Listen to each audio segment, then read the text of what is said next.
আসসালামু আলাইকুম বন্ধুরা, কেমন আছেন? আশা করি সবাই ভালো আছেন। আজকে আমি ছানার সন্দেশ বানাবো। এখানে আমি একটা প্যানে 2 লিটার দুধ নিয়েছি। এখন দুধটা একটু জাল করে নিয়েছি।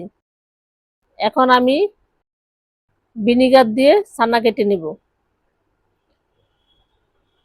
এভাবে আমি এখানে আমার পরিমাণ মতন একটু ভিনিগার দিয়েছি। আপনারা আপনাদের পরিমাণ মতন দিন। যারা আমার ভিডিও দেখা শুরু করছেন, প্রতিবারের মতন একটা লাইক দিয়ে ভিডিওটা সম্পূর্ণ দেখবেন। আশা করি আপনাদের ভালো লাগবে। এভাবে আমি ছানা কেটে নিয়েছি। এখন আমি একটা ছাঁকনিতে ভালোভাবে সেঁকে নিচ্ছি। ভালোভাবে এখন ঠান্ডা পানি দিয়ে এটাকে সেঁকে নিয়েছি। এখন হাতে আমি এটা ভালোভাবে এভাবে মেখে নিব। আমার মাখা হয়ে গেছে। এখন আমি এখানে এটা একটা ডোয়ের মতন বানিয়ে আমি এখন রেখে দিয়েছি কিছু সময়ের জন্য।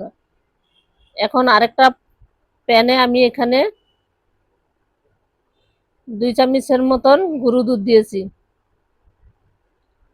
আর সামান্য একটু পানি। সামান্য পানি দিয়ে এখন আর এখানে আমি একদম কম করে 2 চামচ চিনি দিয়েছি।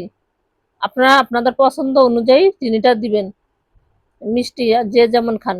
আমি হালকা মিষ্টি দিয়ে আমি ছানার সন্দেশ বানাবো। এখন আমি এইখানে ভালোভাবে মথে রাখা ছানাটা দিয়ে দিলাম। ভালোভাবে এখন এটাকে আমি একসাথে মিশিয়ে নিব। যারা আমাকে সাবস্ক্রাইব করেন নাই প্লিজ সাবস্ক্রাইব করে আমার সাথে থাকবেন। ফেসবুক পেজ থেকে দেখে থাকলে ফলো দিয়ে আমার সাথে থাকবেন। এই তো এভাবে আমি ভালোভাবে একসাথে মিশিয়ে নিয়েছি।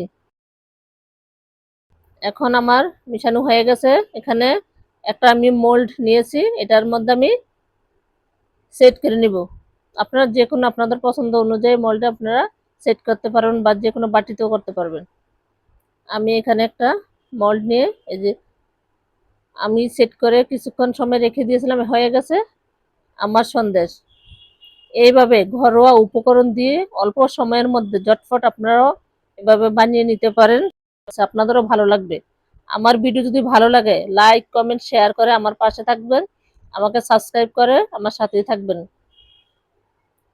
সবাই ভালো থাকেন, সুস্থ থাকেন। আজকের মতন বিদায় নিচ্ছি।